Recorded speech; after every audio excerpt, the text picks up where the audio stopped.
Hello everyone, my name is Danotage, and today I'm going to show you a little bit about Godfall. Thanks to the lovely people over at Gearbox, they were able to send us some early access to the game, so I've been able to play it for a little bit. It's been quite fun.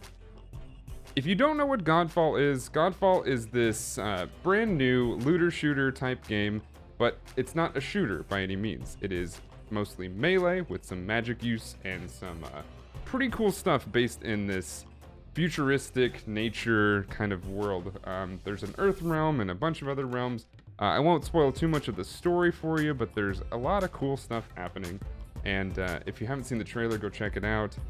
They're not sponsoring me by any means. They've just provided me with the key in early access, which, again, thank you. I'm playing it on PC. I'm not playing with like the latest hardware. I'm sure that most of you are probably interested in how it runs on PCs. It ran pretty well at Ultra. I just had to get like all the frames that I really wanted on for my 1080 Ti. It's a pretty old GPU at this point. I just had to drop it down one from like Ultra to high. It still looks really, really good. But I wanted to come in and talk about what I've seen in the game so far, which isn't a lot. It's not a ton. I've played through what I think is the intro, which teaches you how to play the game, some of the basics, ins and outs of how the game really works, which for those that have not even heard of the game or have been attempting to sort of stay away from like games that are far out before they're released, is this game is very much put in a scale of it's a looter shooter, but without the shooter, more melee. It plays, I would say, like God of War, the new one, the newest God of War, and maybe a little bit of Dark Souls, but I would say mostly God of War. It's very quick, it's very chaotic. You fight with your sword. You get a shield that you can throw. The shield actually kind of spins around. It's very much like Kratos' shield in God of War. But it makes sense because it is also put into a realm that is about sort of godlike people and champions and stuff like that. I went ahead, like I said, and played through the intro, so hopefully no spoilers in this entire video. If there are, I'll probably cut them out. But I wanted to go through and actually show you what we were able to find. So, let's look at this real quick. So, throughout the intro, which was, I would say, about like 30 to 45 minutes, we leveled up twice. We're level 3 now. I haven't done anything to my character yet. I'm playing with the controller because it feels a little bit better that way. It's made for PS5 for the most part, so it's probably going to be that way. You can get this, I believe, on the Epic Store for PC at the moment, and yeah, you can play with keyboard and mouse just fine. I found it easier with the controller. So here is the pause menu. This is, like I said, Silvermane. There was a point in the pause menu where I was able to, I'll show you in a second, you can just create a new character. So it seems like there's going to be a class type system. You don't just pick a class, but I don't want to say it's Warframe-like, but it looks and appears kind of Warframe-like, where you change your outer skin, like changes your abilities and stuff like that. So equipment.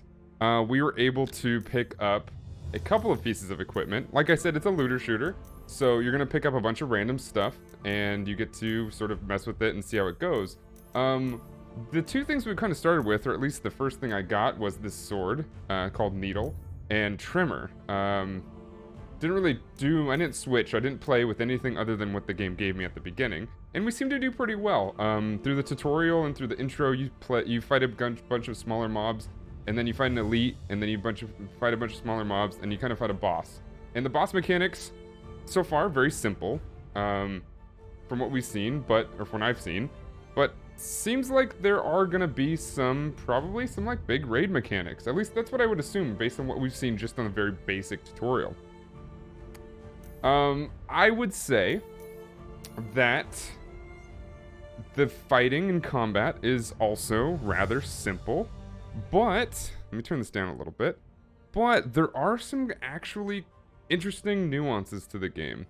I can't show you, I think, right now, But I will see if we can get into it in a second. I'm gonna switch to let's switch to the longsword. So far there's only like basically a longsword and a warhammer here. There was like another different, actually there was a different sword, wasn't there? Oh yeah, there's dual blades. Oh, that's cool.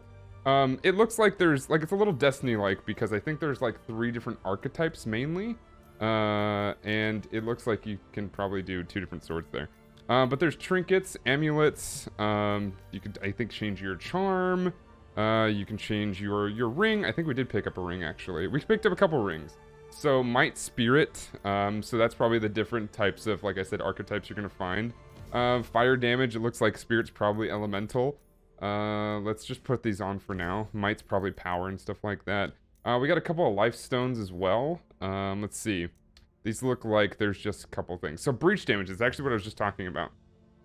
So before I show you, before I'm able to show you, there are a couple things to pay attention to when you're fighting. So you have, like Dark Souls, you use your R buttons, the bumper and the trigger, or the R1 and R2, as your light and heavy attack. But you're almost, unlike Dark Souls, you are meant to really use them together in unison and actually use them to combo, because instead of having real combos, even though there are basic combos, the combos are basically made up of, you do some very common damage, just do regular damage with your light attacks, but that's not really meant to do the brunt of the damage. You can get a lot of the small mobs by doing just basic damage, but mostly what you're going to do is you're going to hit your target a bunch of times. It's going to build a white bar on their health bar. You're still doing damage, but like I said, but not much. You're going to build a white bar on the health bar. And then when you use your heavy attack, and especially based on how much you've built off that, it's going to then tick all that down. Like that, if you're able to hit with that heavy strike, it ticks all of that down. And the more you have, it's kind of the cooler the effect kind of gets. So it's pretty interesting. And I think that there is probably going to be a lot of nuance to how that works. The armory, we can see it here. Oh, that was actually easier. There's actually 2 different views on it. That's pretty cool. Skills, we haven't spent any skills. Like I said, I leveled up twice, so we have 2 skill points. It looks pretty big between weapon techniques and timing. Probably some raw damage, some speed, it looks like. There's a Polarity Attack, which is kind of the bigger charging of the attack. So charge up your Polarity Attack by hitting enemies with your weapon, like we were talking about. When fully charged, swap weapons to unleash a shock wave and boost your weapon's damage by 20% for 30 seconds. So it looks like there's going to be a lot of weapon switching that comes into play. It seems like I said, there's going to be some nuance and some things you may need to learn to get really good at the game. But the cool thing is it's accessible to pretty much everyone. Because, like I said, it's pretty basic at the beginning. And from so far, it's pretty basic. And then you learn and you get better and you just sort of change it up. Resources, like all looter shooters, you gather resources. We got a bunch of basic and a little bit of uncommon stuff there. Parties, obviously it's going to be multiplayer. Codex, and then like Destiny, there's a bunch of different, achievements and stuff like that you can use. So here is right after we have done the tutorial.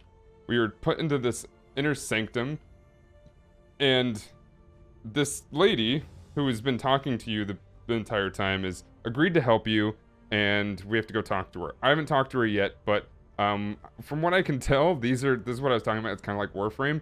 They all look like they're just different frames, and I feel like there may not be this many class or archetypes, but I do feel like this is a little bit of a representation of what you're gonna see. I think there's like 3 archetypes, in all honesty. This might just be different versions of different, armor sets and stuff like that.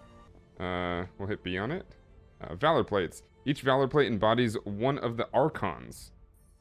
Each Valorplate provides a unique passive trait, Archon Fury ability, and Augment Constellation. Switch between Valorplates in the Sanctum between missions.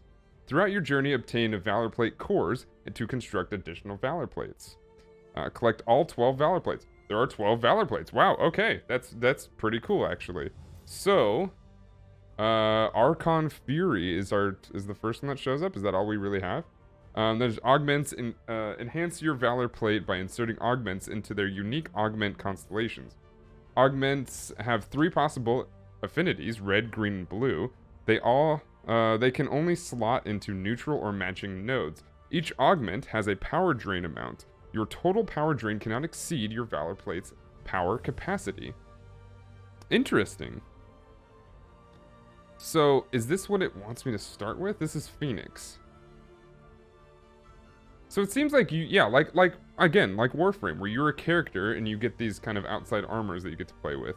Do we want to play with that one specifically? I think we don't really have a choice. I don't think we do. Which is fine, just means we gotta unlock the other ones. But yeah, like I said, the game runs really smooth. And I'm running on decently older software or hardware at this point. Ooh, what's the difference here? The Valorplate core is a vessel containing pure Ethereum, specifically crafted from a fragment of Cosmera's ruined body. It is an essential component for crafting any of the suits of Valorplates. Valorplate cores can be earned as mission rewards and scavenged from fallen soldiers. Infused Jasper.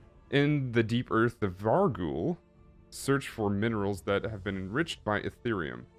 Though they use these stones to augment their shaman, the Godsmith could do a bit more with them. Infused Jaspers is found in the mother lodes from the Earth realm. Does it want me to? I guess it wants me to use 50 infused Jaspers and 5 Valorplate cores? Probably. It's cool. Those are actually like phoenixes on the shoulders. Pretty dope. Yeah, it looks cool. It looks really cool. So, sweet. So let's Archon Fury. That's our Archon Fury to use both of those. Yeah, oh, I should say too, the main reason why it reminded me of God of War is it very much works like that. So not only do we have that whole health bar thing I was talking about there, which is, I think, soul discharging or whatever, I forget what it's called actually. There's a stance break bar, just like you would see in God of War, and what you don't see but you know is there in something like Dark Souls. And if you fill that up, they get stunned for a second, and you can actually do an ultimate move or like a finishing move for most smaller enemies. For bigger enemies, it just does a lot of damage. But if you're able to get to that point by throwing your shield at them, which I think does a lot, or using a lot of light attacks and then comboing your heavy attacks, you actually get that opportunity. So it's pretty nice. It's a nice way to just make things look cool, but also just do a bunch of damage. So, yeah, let's equip this. And then we want to unlock a skill. The aesthetics of this very much remind me of Warframe as well. I know there's probably going to be a lot of people who are going to start comparing these things. This is going to probably hit very big with the Destiny community and the Warframe community, which kind of overlap anyway. But it's a little bit different. It's a lot of the same, but it's a little bit different as well. I would say. If you know me, you know that I don't like to compare games too much, but I think they're kind of doing a lot of this on purpose, so it kind of makes sense. All right, so that's what I'm talking about. So right there, you saw that white bar build up, and that yellow bar at the bottom is the stamina bar, or the stance bar I was talking about. So we can also run and strike, which is very much a thing. And then we can breach combo. We can, yeah, breach attack combo. So we just start that up.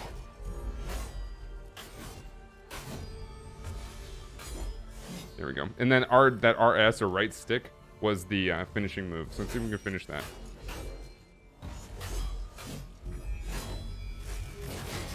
There we go. Pretty cool. So that kind of teaches us a little bit about that. Weapon techniques. Hold your weapon techniques charge over time. Hold to initiate. LT.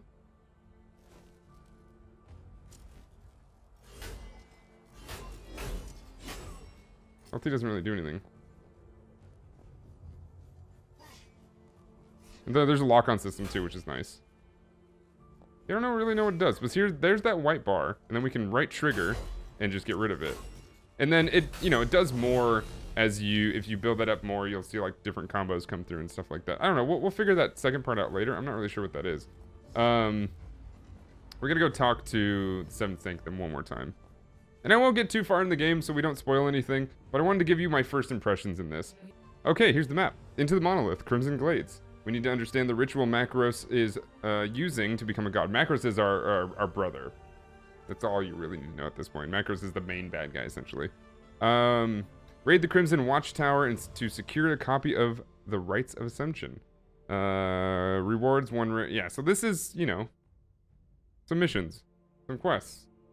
Story mission, boss, hunt mission, unique. Yeah, the story mission. Okay. We apparently can change the difficulty too.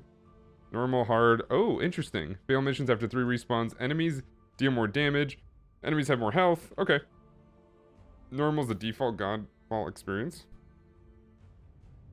Start a party. Just hit start here. Level 3 recommended, which we are. We haven't put any skills in anything yet, but, you know, here we go.